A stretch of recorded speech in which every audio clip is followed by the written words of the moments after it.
Hello குட்டீஸ், எல்லாரும் எப்படி இருக்கீங்க? நல்லா இருக்கீங்களா? ஓகே, இன்னைக்கு நான் உங்களுக்கு ஒரு ஸ்டோரி சொல்றேன். ஒரு ஊர்ல காக்கா ஒண்ணு ஹாப்பியா பறந்து போயிட்டு இருந்துச்சாம். ஆனா அந்த ஹாப்பி ரொம்ப நேரம் நிலைக்கல. ஏன்னா ஆப்போசிட்ல ஒரு அன்னப்பறவை பறந்து வந்துட்டு இருந்துச்சாம். அதை பார்த்த உடனே காக்கா நினைச்சுதான், இந்த உலகத்திலேயே சந்தோஷமான பறவை இந்த அன்னப்பறவையா தான் இருக்கும். அது எவ்வளவு அழகா வெள்ளையா இருக்கு அப்படின்ட்டு அதை நினைச்சுதான்.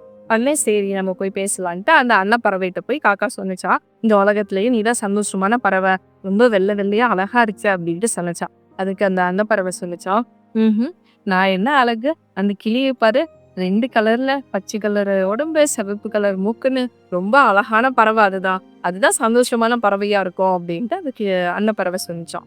சரி அப்படின்ட்டு 2 பேரும் போய் கிளிய பார்க்கலான்ட்டு போனாங்க. அப்ப கிளி ஒண்ணு மரத்துல உட்காந்து விசில் அடிச்சுட்டு ஹாப்பியா பாடிட்டு இருந்துச்சு. அப்ப அந்த கிளிட்ட போய் அவங்க சொன்னாங்களாம், இந்த உலகத்திலேயே நீதான் சந்தோஷமான பறவை, 2 கலர்ல எவ்வளோ அழகா இருக்கு அப்படின்ட்டு சொன்னாங்களாம். அதுக்கு அந்த கிளி சொல்லுச்சாம், ம்ஹ்ம். நான் என்ன அழகு, இந்த மயில பாருங்க, மல்டி கலர்ஸ்ல எவ்வளோ அழகா இருக்கு அந்த பறவை. அதுதான் உலகத்திலேயே சந்தோஷமான பறவையா இருக்கும் அப்படின்ட்டு அந்த கிளி சொன்னுச்சாம். சரி அப்படின்ட்டு அவங்க 3 பேரும் நம்ம போய் மயில பார்க்கலாம் அப்படின்னு போனாங்களாம். அப்ப மயில் ஒண்ணு நல்ல தோகையை விரிச்சுட்டு வயல்ல அழகா நடந்து போயிட்டு இருந்துச்சாம். அந்த 3 பறவையும் மயில்ட்ட போய் சொன்னாங்களாம், இந்த உலகத்திலேயே நீதான் சந்தோஷமான பறவை, எவ்வளோ அழகா இருக்க, உன்ன மாதிரி ஒரு அழகான பறவையே இல்ல அப்படின்ட்டு போய் சொன்னாங்க. அதுக்கு அந்த மயில் சொன்னுச்சாம், ம்ஹ்ம். நான் ஒருவேளை அழகான பறவையா இருக்கலாம். ஆனாலும் என்னால உங்கள மாரி உயரமா பறக்க முடியாதே. நீங்க எவ்ளோ உயரங்கள்ல பறக்குறீங்க.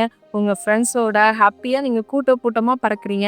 ஆனா எனக்கு அந்த மாரி கிடையாதே. நான் கொஞ்சம் தூரத்துக்கு தான் பறக்க முடியும். அதுவும் கொஞ்சம் உயரத்துக்கு தான் பறக்க முடியும்.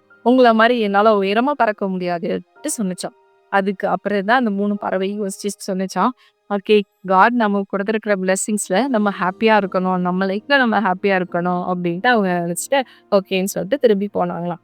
எஸ் குட்டீஸ். இந்த கதையிலேருந்து உங்களுக்கு என்ன தெரியுது? நமக்கு காட் குடுத்திருக்க பிளெஸிங்ஸ்ல நம்ம ஹாப்பியா இருக்க கத்துக்கணும். மத்தவங்களோட கம்பேர் பண்ணிட்டு ஃபீல் பண்ணிட்டு இருக்கக்கூடாது. பைபிள்ல ஒரு வசனம் இருக்கு. கர்த்தரிடத்தில் மனமகிழ்ச்சியாயிரு. அவர் உன் இருதயத்தின் வேண்டுதல்களை உனக்கு அருள் செய்வார். ஸோ காட் கிட்ட நம்ம ஹாப்பியா இருக்கும்போது, காட் கண்டிப்பா உங்களோட விஷஸ்லாம் நிறைவேற்றுவார். ஓகே? நம்ம நெக்ஸ்ட் வீடியோல பார்க்கலாம். பை.